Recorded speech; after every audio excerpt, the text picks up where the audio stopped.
Hi dears, എല്ലാവർക്കും പുതിയൊരു വീഡിയോയിലേക്ക് സ്വാഗതം. +1 തുല്യതയിലെ ഗാന്ധിയൻ സ്റ്റഡീസിൽ വരുന്ന ഇന്ത്യൻ സ്വാതന്ത്ര്യ സമരത്തിൽ ഗാന്ധിജി വഹിച്ചിട്ടുള്ള പങ്കാണ് നമ്മളിന്ന് ഡിസ്കസ് ചെയ്യാൻ വേണ്ടി പോകുന്നത്. വളരെ ഇമ്പോർട്ടൻ്റ് ആയിട്ടുള്ളൊരു ഭാഗമാണ് കേട്ടോ. ഇത് എസ് ക്വസ്റ്റ്യനൊക്കെ ആയിട്ട് ചോദിക്കുന്ന ഒരു ഭാഗമാണ്. പിന്നെ ഉണ്ടല്ലോ, എനിക്ക് വളരെ സന്തോഷമുണ്ട്. കാരണം ഗാന്ധിയൻ സ്റ്റഡീസിൻ്റെ ഒരു ക്ലാസ്സേ ഞാനിതിൽ അപ്ലോഡ് ചെയ്തിട്ടുള്ളൂ. പക്ഷേ എനിക്ക് കമൻസ് വന്നിട്ടുണ്ടായിരുന്നു, ഗാന്ധിയൻ സ്റ്റഡീസിൻ്റെ ഇനിയും ക്ലാസ്സുകൾ എടുക്കുമോ എന്നൊക്കെ ചോദിച്ചിട്ട്. അപ്പം നിങ്ങൾക്കത് മനസ്സിലായി എന്നത് അറിഞ്ഞതുകൊണ്ട് എനിക്ക് വളരെ സന്തോഷമുണ്ട്. അപ്പം എന്നെക്കൊണ്ട് പറ്റുന്ന തരത്തിലുള്ള എല്ലാ ക്ലാസ്സുകളും ഞാനിതിൽ പ്രൊവൈഡ് ചെയ്യുന്നതാണ് കേട്ടോ. അപ്പം എക്സാം എടുത്തു, അപ്പം കൂടുതൽ വീഡിയോസ് എനിക്ക് പോസ്റ്റ് ചെയ്യാൻ പറ്റിയിട്ടില്ല എങ്കിലും നിങ്ങളുടെ +2 അടുത്ത ക്ലാസ്സുകളും +1 ക്ലാസ്സുകളൊക്കെ ഞാനിതിൽ അപ്ലോഡ് ചെയ്യുന്നതാണ്. അപ്പം നിങ്ങൾ കൂടെ തന്നെ ഉണ്ടാവണം കേട്ടോ. നാലാമത്തെ ഒരു പാഠം തന്നെയാണ് ഈ ഒരു ചോദ്യമായിട്ട് തന്നെ വരിക കേട്ടോ. കാരണം അത് വളരെ ഇമ്പോർട്ടൻ്റ് ആയിട്ടുള്ളതാണ്.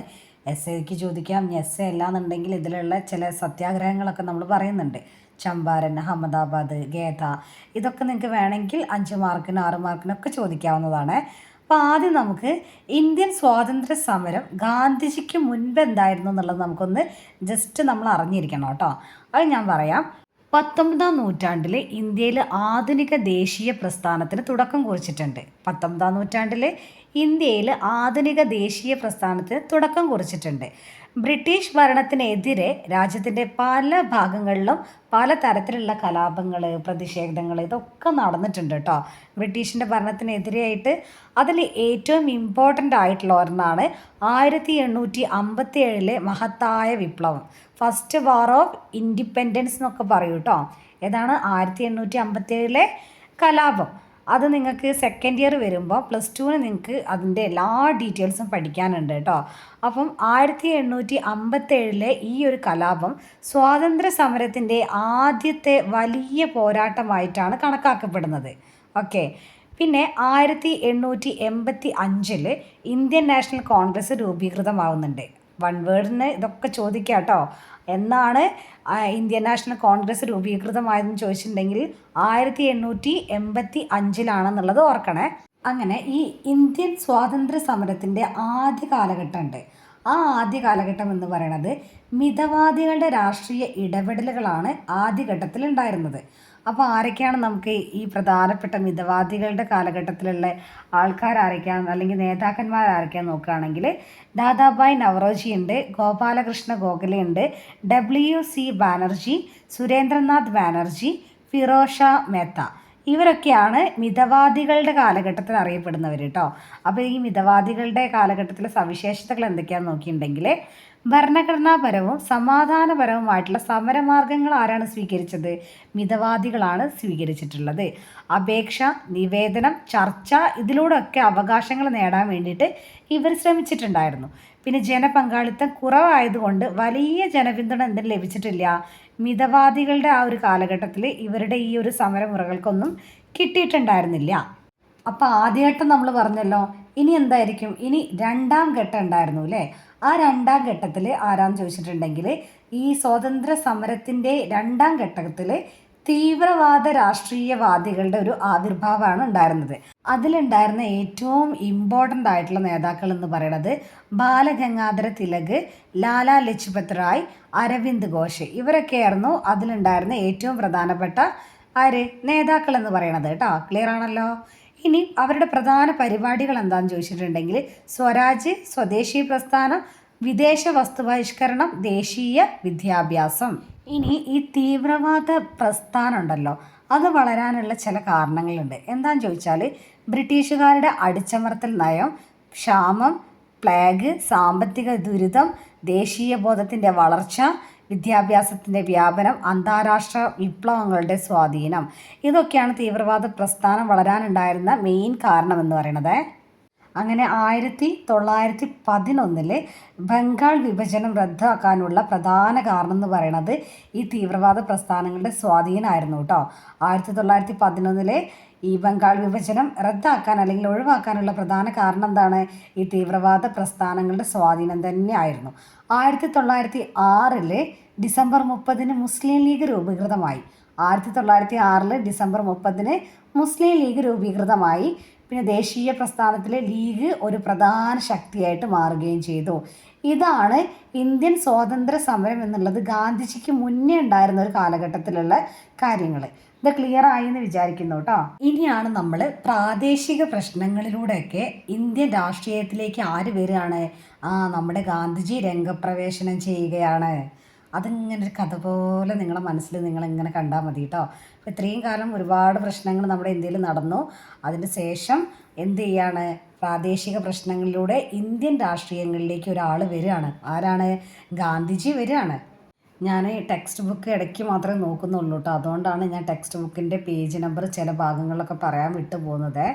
അപ്പോൾ നേരത്തെ പറഞ്ഞ ഒരു കാലഘട്ടത്തിൻ്റെ കാര്യങ്ങൾ പറഞ്ഞില്ലേ, അത് 69ാമത്തെ പേജിലാണ്. ഇനി നമ്മൾ പറയുന്നത് 70ാമത്തെ പേജിലെ കാര്യങ്ങളാണ് കേട്ടോ. പിന്നെ ഇത് മാത്രമല്ല, പുറമേ നിന്ന് നോക്കുന്നതുകൊണ്ടാണ് ചില ഭാഗങ്ങളിൽ പേജ് നമ്പർ പറയാൻ വിട്ടു പോകുന്നത്. ഓക്കെ, അപ്പോൾ നമ്മളിനി പ്രാദേശിക പ്രശ്നങ്ങളോട് ഗാന്ധിജി ഇങ്ങനെ വരികയാണല്ലേ. 1915 ജനുവരിയിലാണ് ഇന്ത്യയിലേക്ക് ഗാന്ധിജി മടങ്ങി വരുന്നത്. ഒരു വക്കീലായിട്ട് ദക്ഷിണാഫ്രിക്കയിലേക്ക് പോയിട്ടുള്ള അദ്ദേഹം അവിടെ ഇന്ത്യൻ സമൂഹത്തിൻ്റെ ഉന്നമനത്തിന് വേണ്ടിയിട്ട് പ്രയത്നിച്ചിട്ടുള്ള ഒരാളാണ് അല്ലേ. അങ്ങനെ ഗാന്ധിജി അദ്ദേഹത്തിന് സത്യാഗ്രഹം എന്ന അഹിംസാധിഷ്ഠിതമായിട്ട് ഒരു സമര രീതിക്ക് രൂപം നൽകുകയുണ്ടായി. ഓക്കെ, അങ്ങനെ ദക്ഷിണാഫ്രിക്കയിൽ വെച്ചിട്ടാണ് ഇത്തരത്തിലുള്ളൊരു സമര രീതിക്ക് അദ്ദേഹം എന്ത് ചെയ്തത്? രൂപം നൽകിയത്. മതങ്ങൾ തമ്മിൽ സൗഹാർദ്ദം ഉണ്ടാക്കാൻ ശ്രമിച്ചതും വർണ്ണവിവേചനത്തിനെതിരെ പ്രതികരിച്ചതൊക്കെ എവിടെ വെച്ചിട്ടാണ്? ദക്ഷിണാഫ്രിക്കയിൽ വെച്ചിട്ടാണ് കേട്ടോ. മൊത്തത്തിൽ നമുക്ക് പറയുകയാണെങ്കിൽ ദക്ഷിണാഫ്രിക്കയായിരുന്നു മഹാത്മാഗാന്ധിയെ രൂപപ്പെടുത്തിയത് എന്ന് നമുക്ക് പറയാൻ വേണ്ടിയിട്ട് സാധിക്കും.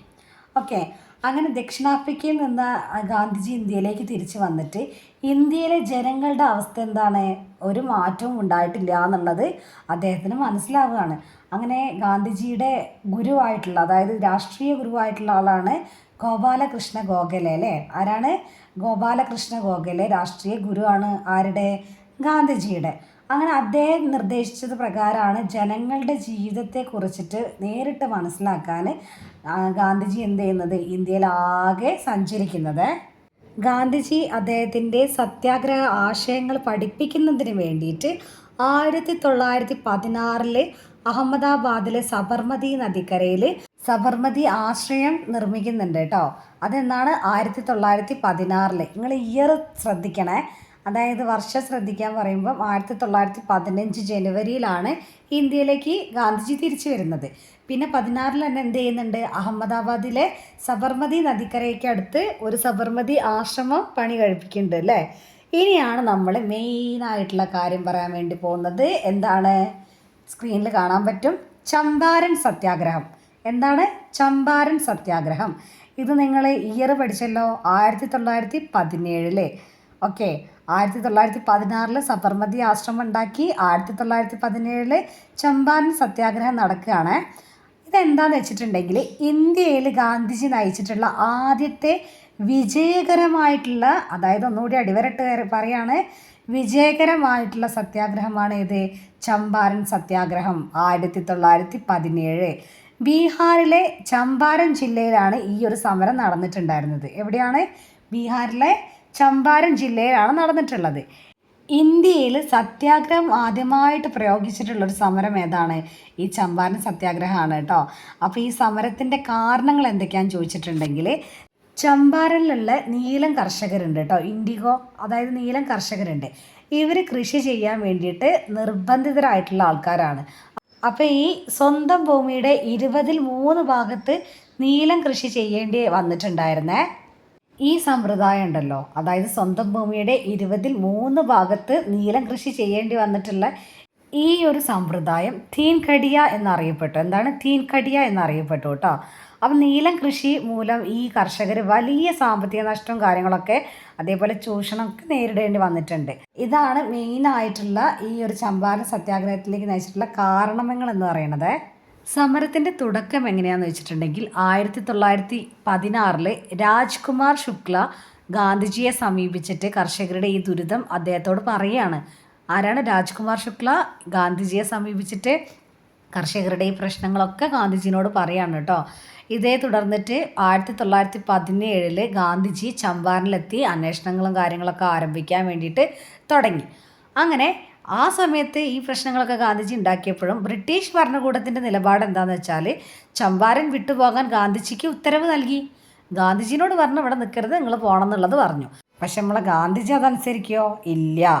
ഗാന്ധിജി അതൊന്നും അനുസരിക്കാണ്ട് അന്വേഷണം ഇങ്ങനെ തുടർന്ന് പോയിട്ടോ. ഇതേ തുടർന്നിട്ട് കോടതിയിൽ ഹാജരാകാൻ വേണ്ടിയിട്ട് നിർദ്ദേശം ലഭിച്ചിട്ടുണ്ടായി. ഗാന്ധിജി അഹിംസാപരമായി കോടതിയിൽ ഹാജരാവുകയും ചെയ്തു. ഗാന്ധിജിയുടെ അപ്പോഴത്തെ സമരരീതി എന്താണെന്ന് ചോദിച്ചാൽ സത്യം, അഹിംസ, സത്യാഗ്രഹം. നിയമലംഘനം നടത്തിയെങ്കിലും അക്രമത്തിന് ഒരിക്കലും പ്രേരിപ്പിച്ചില്ല. ജനങ്ങളോട് സമാധാനവും അച്ചടക്കവും പാലിക്കാൻ വേണ്ടിയിട്ട് ആവശ്യപ്പെടുകയും ചെയ്തിട്ടുണ്ടായി. ഇതാണ് ഗാന്ധിജിയുടെ അന്നത്തെ ഒരു സമര രീതി എന്ന് പറയുന്നത്. പിന്നീട് ഒരു വഴിയില്ലാതെ ഈ അന്വേഷണ കമ്മീഷൻ ഉണ്ടല്ലോ, അവർ കർഷകർക്ക് അനുകൂലമായിട്ടുള്ള റിപ്പോർട്ട് സമർപ്പിക്കുകയും ചെയ്തു. അങ്ങനെ എന്തായിരിക്കും ഈ സമരത്തിൻ്റെ ഫലം എന്ന് പറയണത്? തീൻകടിയ എന്ന് പറയുന്ന സമ്പ്രദായമില്ലേ, അത് അവസാനിപ്പിച്ചു. പിന്നെ ഈ കർഷകർക്കുണ്ടല്ലോ, അവർക്ക് നഷ്ടപരിഹാരം കിട്ടി. ബ്രിട്ടീഷ് സർക്കാർ കർഷകരുടെ ആവശ്യങ്ങളൊക്കെ അംഗീകരിച്ചു. ഗാന്ധിജിയുടെ ആദ്യത്തെ ഈ ഒരു സത്യാഗ്രഹം, അതായത് ചമ്പാരൻ സത്യാഗ്രഹം എന്തായി? വിജയകരമായി പൂർത്തിയായി. 1917 ഈ സമരത്തിൻ്റെ ശേഷം ഉണ്ടല്ലോ ഗാന്ധിജി ചമ്പാരനിൽ ആരംഭിച്ചിട്ടുള്ള ഒരുപാട് പ്രവർത്തനങ്ങളുണ്ട്. ഫോർ എക്സാമ്പിൾ പറയുകയാണെങ്കിൽ പ്രാഥമിക വിദ്യാലയങ്ങൾ ആരംഭിച്ചു, ശുചിത്വ പ്രവർത്തനങ്ങൾ നടത്തിയിട്ടുണ്ടായി, ആരോഗ്യ പരിപാലന പ്രവർത്തനങ്ങൾ നടത്തി, ഗ്രാമവികസന പ്രവർത്തനങ്ങൾക്ക് നേതൃത്വം നൽകി, ജനങ്ങളിൽ വിദ്യാഭ്യാസവും സാമൂഹിക ബോധവും വളർത്തിയെടുത്തിട്ടുണ്ടായി. ഓക്കെ ആണല്ലോ. ഇപ്പോൾ ഇതാണ് ചമ്പാരൻ സത്യാഗ്രഹം എന്നുള്ളത് കേട്ടോ. ഇനി നിങ്ങൾക്ക് ഓർത്ത് വെക്കാൻ പെട്ടെന്നൊന്ന് കിട്ടാൻ വേണ്ടിയിട്ട് ഞാൻ എന്ത് ചെയ്തിട്ടുണ്ട്, സ്ക്രീനിൽ ഇവിടെ ഞാൻ കൊടുക്കാം. അപ്പോൾ നിങ്ങൾക്കത് ഒന്ന് വായിച്ചു നോക്കിയാൽ എന്താണ് ചമ്പാരൻ സത്യാഗ്രഹം എന്നുള്ളത് നിങ്ങൾക്ക് ഷുവറായിട്ട് നിങ്ങൾക്ക് മനസ്സിലാവും. അപ്പോൾ ഒന്ന് സ്ക്രീന് നോക്കണേ. നിങ്ങൾക്ക് കാണുന്നുണ്ട് എന്ന് ഞാൻ വിചാരിക്കുന്നു കേട്ടോ. ചമ്പാരൻ സത്യാഗ്രഹത്തിനെ കുറിച്ചിട്ടാണ്. 1917 നടന്നിട്ടുള്ളത്. സ്ഥലം എവിടെയാണ്? ബീഹാറിലെ ചമ്പാരനിൽ. വിള എന്താണ് അവിടുത്തെ? നീലമാണ് അല്ലേ, ഇൻഡിഗോ ആണ്. സമ്പ്രദായം ഏതാണ്? തീൻകടിയ ആണ് സമ്പ്രദായം. കർഷക നേതാവ് ആരാണ്? രാജ്കുമാർ ശുക്ല. അദ്ദേഹമാണ് ആരോട് പറയുന്നത്? ഗാന്ധിജീനെ വിളിക്കുന്നത് അല്ലേ. ഇനി അവിടെ ഉണ്ടായിരുന്ന ലെഫ്റ്റനൻറ്റ് ഗവർണർ ഉണ്ട്, അദ്ദേഹമാണ് സർ എഡ്വേർഡ് ഗേറ്റ് എന്ന് പറയുന്ന ആളാണ് കേട്ടോ. പിന്നെ ഇന്ത്യയിൽ ഗാന്ധിജിയുടെ ആദ്യത്തെ സത്യാഗ്രഹമാണിത്. ഇന്ത്യയിൽ ഗാന്ധിജിയെ ദേശീയ നേതാവായിട്ട് ഉയർത്തിയ സമരമാണ് ഏത്? ചമ്പാരൻ സത്യാഗ്രഹം. സത്യവും അഹിംസയും പ്രായോഗികമായിട്ട് വിജയിച്ചിട്ടുള്ള ആദ്യത്തെ സമരമാണ്. പിന്നെ തുടർന്നുള്ള ഖേദ, അഹമ്മദാബാദ്, റൗലറ്റ് സത്യാഗ്രഹം, നിസ്സഹരണ സമരം, ഇതിനൊക്കെ വഴി തെളിയിച്ചിട്ടുണ്ടായിരുന്നു ഈ ചമ്പാരൻ സത്യാഗ്രഹം കേട്ടോ. അപ്പോൾ ഏകദേശം നിങ്ങൾക്ക് മനസ്സിലായില്ലേ? ഇനി അടുത്തതാണ് നമ്മൾ പറയുന്ന അഹമ്മദാബാദ് തൊഴിലാളി സമരം. ഇതെന്താണെന്നറിയോ? 1918. ഇതും അടുത്ത പറയാനുള്ള ഖേദ സത്യാഗ്രഹവും 1918 കേട്ടോ. അപ്പോൾ ഓർത്ത് വെക്കാൻ എളുപ്പമാണല്ലോ. അപ്പം നേരത്തെ പറഞ്ഞ ചമ്പാരൻ സത്യാഗ്രഹം 1917.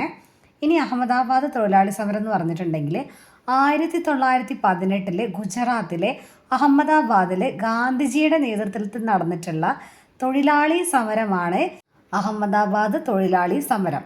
ഓക്കെ. ഇന്ത്യയിൽ തൊഴിലാളികൾക്ക് വേണ്ടിയിട്ട് ഗാന്ധിജി നയിച്ചിട്ടുള്ള ആദ്യത്തെ സമരമായിരുന്നു ഏത്? ഇത്. ഇന്ത്യയിൽ തൊഴിലാളികൾക്ക് വേണ്ടിയിട്ട് ഗാന്ധിജി നയിച്ചിട്ടുള്ള ആദ്യത്തെ പ്രധാനപ്പെട്ട സമരമായിരുന്നു അഹമ്മദാബാദ് തൊഴിലാളി സമരം എന്ന് പറയുന്നത്. ഇതിൻ്റെ സമരത്തിൻ്റെ കാരണങ്ങൾ എന്തൊക്കെയാണെന്ന് ചോദിച്ചാൽ, ടെക്സ്റ്റൈൽ മിൽ തൊഴിലാളികളുണ്ടല്ലോ, അവർക്ക് വളരെ കുറഞ്ഞ വേതനമാണ്, അല്ലെങ്കിൽ വളരെ കുറഞ്ഞിട്ടുള്ള സാലറിയാണ് കിട്ടിയിട്ടുണ്ടായിരുന്നത്. അപ്പോൾ വേതന വർധനവ് ആവശ്യപ്പെട്ടുകൊണ്ട് തൊഴിലാളികൾ എന്ത് ചെയ്തു? പ്രതിഷേധിച്ചു.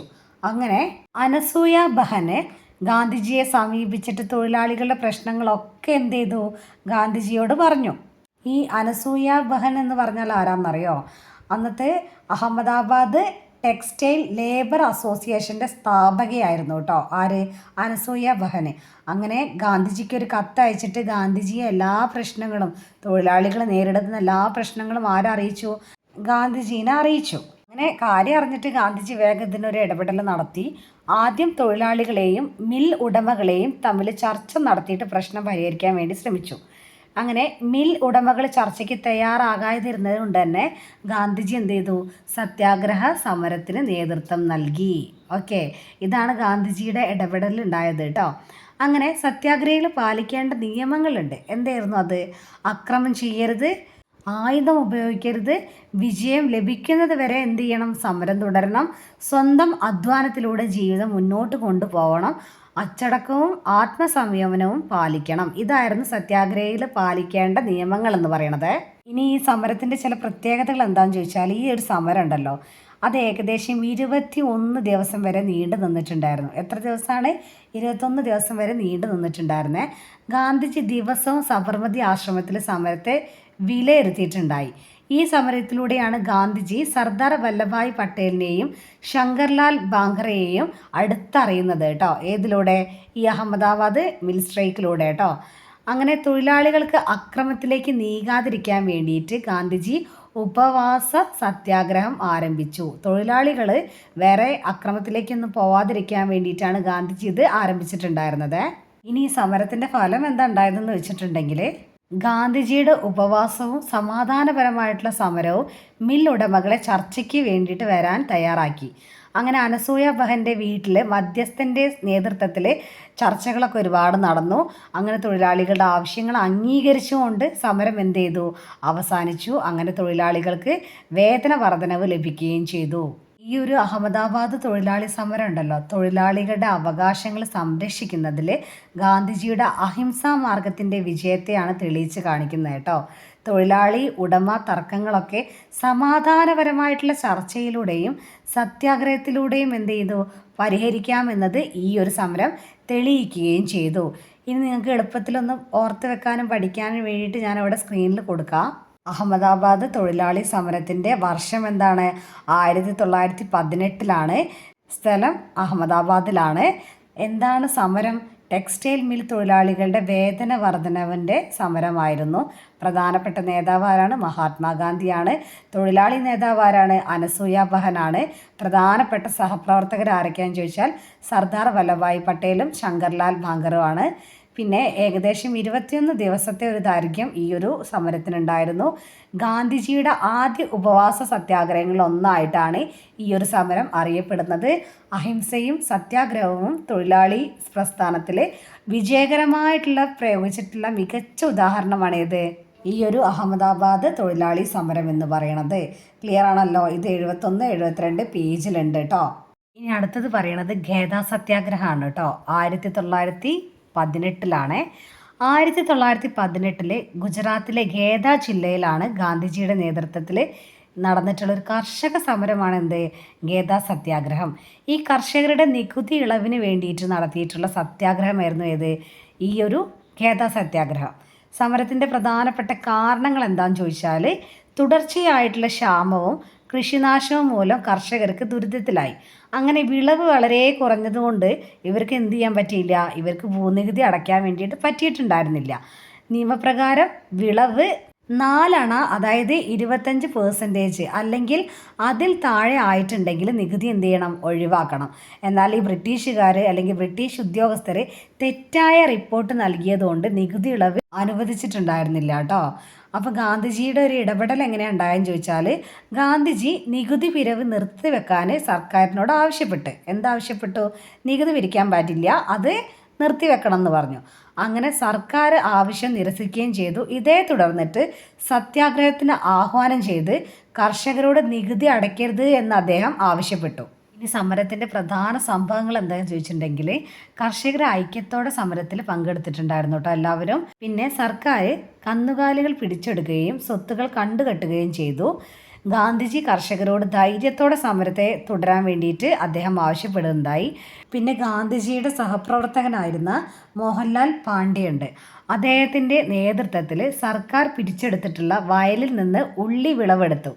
ഇതേ തുടർന്നിട്ട് അദ്ദേഹം അറസ്റ്റിലാവുകയും ചെയ്തിട്ടുണ്ടായി. ഈ സംഭവത്തെ തുടർന്നിട്ട് അദ്ദേഹം ഉള്ളിക്കള്ളൻ എന്നുള്ള പേരിൽ അറിയപ്പെട്ടു. ഇനി സമരത്തിൻ്റെ ഫലം എന്താണെന്ന് വെച്ചാൽ, പിന്നീട് സർക്കാർ ഒരു ഒത്തുതീർപ്പിന് തയ്യാറാകുകയാണ് ചെയ്യണത്. സാമ്പത്തികമായിട്ട് പിന്നോക്കം നിൽക്കുന്ന കർഷകരുടെ നികുതി ഇളവ് സമ്മതിച്ചുണ്ടായി. പിന്നെ സമരം സമാധാനപരമായിട്ട് അവസാനിപ്പിച്ചു. എല്ലാ ആവശ്യങ്ങളും അംഗീകരിക്കപ്പെട്ടിട്ടില്ലെങ്കിലും കർഷകരുടെ ആത്മവിശ്വാസം എന്ത് ചെയ്തു? വർദ്ധിച്ചു. കാരണം ഒരുവിധം കാര്യങ്ങളൊക്കെ അവർക്ക് നേടിയെടുക്കാൻ വേണ്ടി പറ്റൂ. ഈ ഖേദ സത്യാഗ്രഹത്തിൻ്റെ പ്രാധാന്യം കർഷകരെ ദേശീയ പ്രസ്ഥാനത്തിലേക്ക് കൊണ്ടുവരികയും ചെയ്തു. അഹിംസയും സത്യാഗ്രഹവും ഗ്രാമപ്രദേശങ്ങളിൽ ശക്തിപ്പെട്ടു കേട്ടോ. പിന്നെ സർദാർ വല്ലഭായ് പട്ടേൽ ദേശീയ നേതാവായിട്ട് ഉയർന്നു വന്നു. വിദ്യാഭ്യാസമുള്ള പൊതുപ്രവർത്തകർ ഗ്രാമങ്ങളുമായിട്ട് കൂടുതൽ ബന്ധപ്പെട്ടു. പിന്നീട് നടന്ന ദേശീയ പ്രസ്ഥാനങ്ങൾക്ക് ഈ ഒരു സമരം വളരെയധികം പ്രചോദനമായിട്ട് മാറിയിട്ടുണ്ട് കേട്ടോ. ഇനി ഇതിൻ്റെ ഒരു കൺക്ലൂഷൻ എന്നുള്ള നിലയ്ക്ക് നമുക്ക് പറയാനുള്ളത്, ഖേദ സത്യാഗ്രഹം കർഷകരുടെ അവകാശങ്ങൾ സംരക്ഷിക്കുന്നതിന് വേണ്ടിയിട്ട് ഗാന്ധിജി നടത്തിയ പ്രധാന സത്യാഗ്രഹങ്ങളിലൊന്നാണ് ഈ ഖേദ സത്യാഗ്രഹം എന്ന് പറയുന്നത്. എല്ലാ ആവശ്യങ്ങളും നേടിയിട്ടില്ലെങ്കിലും കർഷകരിൽ ആത്മവിശ്വാസവും ദേശീയ ബോധവും വളർത്താനും സർദാർ വല്ലഭായ് പട്ടേലിനെ പോലെയുള്ള നേതാക്കളെ ദേശീയ തലത്തേക്ക് ഉയർത്താനും ഈ ഒരു സമരത്തിന് സാധിക്കുകയുണ്ടായി. അപ്പോൾ ഇതാണ് ഖേദ സത്യാഗ്രഹം എന്ന് പറയുന്നത്.